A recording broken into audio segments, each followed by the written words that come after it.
7 India, सच दिखाने की हिम्मत। नमस्कार, आप देख रहे हैं न्यूज 24x7 इंडिया। मैं आपके साथ निहारिका सिंह नागर। आइए नजर डालते हैं आज की खबरों पर। ब्लॉक दिवस को लेकर बुधवार को ब्लॉक सुचेतगढ़ के अधीन आती पंचायत व्यासपुर परलाहा में पहुंचे जिला उपायुक्त जम्मू IAS सचिन कुमार वैश्य ने लोगों की समस्याओं को सुना। इस मौके पर विभिन्न पंचायतों के पंचायत प्रतिनिधियों के साथ साथ आम नागरिक मौजूद रहे, जिन्होंने क्षेत्र की समस्याओं को जिला उपायुक्त के समक्ष रखा। इस मौके पर जिला उपायुक्त द्वारा कुछ समस्याओं का मौके पर ही समाधान किया गया। इसी मौके पर जिला विकास परिषद सदस्य सुचेतगढ़ तरनजीत सिंह तथा PDC चेयरमैन तरसेम सिंह विशेष तौर पर मौजूद रहे। ब्लॉक दिवस के मौके पर पिंडी सरोचा की सरपंच सरफो देवी तथा सरपंच तिलक राज भगत ने गांव सई को मुलेचक तथा मुलेचक से लेकर गांव पिंडी तक जोड़ने वाले पुलों का निर्माण कार्य जल्द पूरा किए जाने की मांग की। वहीं इस मौके पर सरपंच श्याम लाल भगत, अशोक कुमार, सरपंच सरबजीत सिंह, ACD जम्मू प्रीति शर्मा, SDM सीमा परिहार, तहसीलदार सहित बिजली, सिंचाई, जल शक्ति विभाग, स्वास्थ्य के अलावा अन्य सरकारी विभागों के उच्च अधिकारी भी ब्लॉक दिवस कार्यक्रम के दौरान मौजूद रहे। RS प्रा से सोनम चौधरी की रिपोर्ट। बॉर्डर एरिया में आप जितने भी भारत सरकार की स्कीम चल रही है, चाहे पेंशन से रिलेटेड हो, रोजगार से रिलेटेड है, तो उनको मतलब हमें सैचुरेट करने का मतलब जितने लोग लाभार्थी हैं, बेनिफिशरीज हैं, सबको सब तक पहुंचाना है। सैचुरेशन के लिए उन्होंने बोला है। तो ये जो हमारा अक्टूबर वाला महीना रहेगा, ये पूरा हम लोग बॉर्डर गांव में ही विजिट करेंगे। मतलब ऐसा नहीं है कि आप बॉर्डर विजिट करेंगे तो बाकी जगह छूटेंगे, नगरोटा वगैरह, इधर ज़्यादा फोकस रहेगा। और जो आज आपका बॉर्डर गांव का मतलब जो इतने दिनों से इधर मैं घूम रहा हूँ, तो जो सबसे महत्वपूर्ण चीज़ लगी कि थोड़ा सा आप लोग कि आपके यहाँ पानी जो इरिगेशन की सबसे बड़ी समस्या है। और अगर आप देखें ना, छोटी छोटी समस्याओं के कारण बड़ी बड़ी समस्याएं हो जाती हैं। जैसे कि वो सरपंच साहब जो आप कह रहे थे, दादाजी आप सरपंच जो कह रहे थे कि सिर्फ मोगा ऊपर है और नहर नीचे, इसलिए पानी नहीं आ रहा है। तो वो चीज़ें, छोटी छोटी चीज़ें अगर हम लोग उसको करेंगे तो सॉर्ट आउट हो जाएगा। फिर किसी ने आया हो तो है कि हमारा प्लान में काफ़ी पैसा चला जाता है। तो जो चीज़ें इस बार होने लायक हैं वो तुरंत हो जाएंगी। जो थोड़ा पैसा ज़्यादा लगेगा वो मैं मार्च में रखवा दूंगा, अप्रैल मई जून में अगले साल हो जाएगा। जो नहीं होने वाला रहेगा वो आपको बता देंगे कि नहीं हो पाएगा। आपको झूठ बोल के हमें आश्वासन झूठा देना भी नहीं चाहिए। और जैसे आप में से किसी ने एक बोला कि RS पुरा में हमारी एम्बुलेंस रहती है, एम्बुलेंस यहाँ होनी चाहिए, तो आपको चीज़ पता होना चाहिए कि वो एम्बुलेंस जो है 108 नंबर पर है। तो कोई भी 108 नंबर डायल करेगा तो आपके पास 20-25 मिनट में वो पहुँच जाएगा। अगर आप सोचिए वो एम्बुलेंस अगर आपके गांव पे यहाँ रहती है और सपोज RS पुरा के पीछे किसी गांव में जरूरत पड़ेगी तो उनको यहाँ से जाना पड़ने में टाइम लगेगा। अगर RS पुरा क्या है कि आपका सब डिविजनल हेडक्वार्टर है और गांव है वो लगभग काफी दूरी पर है, जितनी भी दूरी पर है बराबर दूरी पर है, चाहे वो ये पंचायत हो चाहे उस साइड में पंचायत हो। तो ये चीजें मुझे लगता है कि 108 आप करें, हम सर्विसेज के लिए तैयार हैं। आपके पास प्लस माइनस चीजें होती हैं तो ये आप कर दिए। दूसरा थोड़ा बिजली का कहीं कहीं इतना बॉर्डर से नजदीक होना चाहिए, तो 700 मीटर जमीनें चली गई हैं, वो तुरंत हम जाके मीटिंग लेके उसको सॉर्ट आउट भी करवा देंगे। आप में से किसी ने बताया था कि जो जमीनें जिनके पास नहीं है, तो जमीनें जिनके पास नहीं है तो मतलब अगर वो प्रधानमंत्री आवास योजना ग्रामीण है उसके हिसाब से मिल जाएगा, लेकिन अगर जो उसमें एलिजिबल नहीं है उनको नहीं मिलेगा, क्योंकि सरकार की ऐसी कोई पॉलिसी नहीं है। लेकिन एक चीज ये है कि जिनके पास घर नहीं है और बिना जमीन के है तो उनके लिए तो PMAY का चल भी रहा है। अभी हमने 21 केसे सैंक्शन भी के नगरोटा साइड के। अब आपने बताया कि कनेक्शन कब से है, लेकिन बिजली का बिल आ जा रहा है, वो मैं दिखवा लूंगा एक बार। और DSF से रिलेटेड जो आपने बताया कुछ चीजें बताई आपने, TSO साहब जो है RS पुरा में बैठने नहीं आते तो वो आएंगे, हफ्ते में 3 दिन राउंड मारेंगे, ये इंश्योर करेंगे हम। एमनेस्टी स्कीम का एक्सटेंशन की आपने बात की, वो भी हो जाएगा।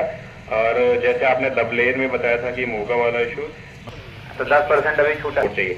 आपके यहाँ ड्रग की बड़ी समस्या है, SDPO साहब काम पे लगे हुए हैं, तो इनका भी आपने सभी अफसरों की तारीफ की। सब में स्कोप होता है इम्प्रूवमेंट का। मैं अगर डिप्टी कमिश्नर हूँ तो मैं अपने आप में पूरा नहीं हूँ, मेरे अंदर भी 50% खामियां होंगी तो 50% सही होगा। तो मुझे 50% खामियों पे अब देखने का नजरिया आपका है। शोपियां में भी था तो किसी गांव में गया तो शोपियां भी उन्होंने मेरे ऊपर अखरोट फेंका, तो बाद में पता चला कि वहाँ कभी कोई डीसी गए नहीं, आपके यहाँ फिर भी 30 साल बाद आ रहे हैं। तो मेरा कहने का मतलब है कि कोई बड़ी चीज नहीं है कि मैं आपके यहाँ आ रहा हूँ या आपके ऊपर एहसान कर रहा हूँ। अफसरों का काम है, हम सभी मिल के काम कर रहे हैं, लेकिन जो सबसे इम्पोर्टेंट चीज है कि आप में से की बुराई भी करना है तो कंस्ट्रक्टिव तरीके से करना। अगर ये सारा सा हो जाए ना तो सारा बॉर्डर को बड़ी सुविधा हो जाएगी। ये एक आप मेन रख लीजिए, 26 किलोमीटर है पोस्टर बना दीजिए। ये बनाया हुआ प्रोजेक्ट 26 किलोमीटर है टोटल। तो आप अगर थोड़ा करेंगे पूरा गवर्नमेंट चीज प्रपोज कर दूंगा जी सर, कि हमें अगर आर्मी यही को भी लॉन्ग का पूरा बन जाए तो आर्मी एक को भी साल बेनिफिट है और सर बाकी सबको भी BSF आर्मी सब सबको बेनिफिट। एक बलकुल नाला है, उसको क्रॉस करके जो जमीन है वो कोई 500 हेक्टर जमीन है, उसमें एक रोड तो है मेन हमारा, लेकिन जब धान की फसल होती है तो लोग सबसे पहले जो आगे वाले हैं वो लगा देते हैं, दानों के पीछे निकलने नहीं देते ट्रैक्टर्स को। तो वहाँ बलकुल नाला है, मैंने रिप्रेजेंटेशन आपको बनाई है। नहीं, बलकुल नाले पे कलवर्ट बन जाए। कलवर्ट सर कोई 25 फुट है, इस साल नहीं बन पाए अगले साल में पैसा दे दूंगा बना। यहीं पे मसला हल किया। भी काम करते हैं, जो अच्छा करेंगे मैं जहाँ से उनको अप्रिशिएट करूंगा। कंपनसेशन नहीं मिल रही है, जबकि पूरे हिंदुस्तान में जहां जहां बॉर्डर पे आगे जमीन आ गई है और कल्टीवेशन लायक नहीं रही है वहां पे कंपनसेशन मिल रहा है। सिर्फ हमारे यहाँ नहीं मिल रहा है क्योंकि वो लेट हो चुका है और कंपनसेशन बहुत ज्यादा बन चुका है। तो मैं चाहूंगा कि सर वो कंपनसेशन का मसला और ये घराना का ये मसला, और जो हमारी खास तौर पे हमारी जो रूरल बेल्ट के ऊपर सर जितना भी टेल एंड के ऊपर जो है ना सर हमारा पानी पहुंच रहा, उसको आप प्रायोरिटाइज कर दें सर। हमारी जो लिफ्ट इरिगेशन के जितने भी हैं, चाहे वो नेकोवाल में है, चाहे वो सही खुर्द में है, चाहे वो सही कला में है, चाहे वो ब्यासपुर में है, लिफ्ट इरिगेशन को सर आप प्रायोरिटी सेक्टर में लेके एक अच्छा पूरा बड़ा प्लान बनाकर, क्योंकि उसमें सर हमारे ऑनरेबल एलजी साहब ने पूरा प्लान फेज मैनर में पूरा कर देंगे। हमने पिछली दफा भी सर नहरों के लिए रखा था तो उन्होंने नहरें अच्छी तरह से साफ करवा दी हैं। हमारी कुछ नहरें हैं जैसे तलाड़ की तरफ से आ रही है, हाँ, और एक इन्होंने भी इशारा किया कि पटवारी बहुत कम है। पटवारियों की बिल्कुल मार पड़ी हुई है इलाके में। पटवारी सुचेतगढ़ के आरएसपुरा में आप जहां देख रहे हो पटवारियों की बहुत कमी है, जिसके कारण बहुत सारा काम हैम्पर हो जाता है और ना वहाँ पे कोई नायब तहसीलदार पहुँच सकता है। फिर जहाँ पटवारी ने जाना, ना तहसीलदार ने जाना, ना किसी और ने जाना। तो पटवारी बड़ी शिद्दत से है, जिसकी बात नहीं हुई है तो मैं बताऊंगा कि जेईज आ जाएं। तो और सर लाख के नीचे अगर कोई टेंडर है, आप लाख से नीचे जो टेंडर फ्री कर दें, सो दैट उससे जो हमारा लोग जिसे जैसे अभी किसी सरपंच ने कहा कि मेरा पैसा ही मारा गया इतना, तो वो इसी वजह से है कि सर छोटे काम में बड़ा ठेकेदार आता नहीं। हमारे यहाँ उनका कोई सिस्टम है जो लोकल लेवल पे इरिगेशन से लेकर आई है, हेल्थ से लेकर आई है, जो समस्याएं इमीडिएटली जिनका निस्तारण हो सकता है निस्तारण कर दिया जाएगा, और जिनका सरकार से टेकअप करना है सरकार से टेकअप किया जाएगा, वहाँ से निस्तारण करा जाएगा। सर खासकर जो तारबंदी के आगे ज़मीन आई उसके मुआवजे का मुद्दा उठाया है। ट्यूबवेल एक्विजिशन प्रोसीडिंग्स हमारे ऑफिस में अभी चल रही हैं और उसमें नोटिफिकेशन निकाल भी दिया गया है 9(9)(a) सेक्शन में। तो वो जैसे कंप्लीट होगा इनको मुआवजा मिल जाएगा। कुछ लोगों का है कि मुआवजा में कहीं अगर आ भी चुका है, अगर बटा नहीं होगा तो बटवा दिया जाएगा। सर ट्यूबवेल इरिगेशन की बात हो, लिफ्ट इरिगेशन की बात हो, इस पर भी खराब पड़े हुए हैं, क्या है? अभी एक सीएम साहब से बात हुई, 6 में 5 का इमीडिएटली चालू करा दिया जाएगा, जिसमें 3 ऑलरेडी फंक्शनल है, 2 जल्दी चालू करा दिया जाएगा, 1 डिफंक्ट है उसके लिए प्रोविज़न रखा जाएगा और वो भी चल जाएगा। आपका वेलकम।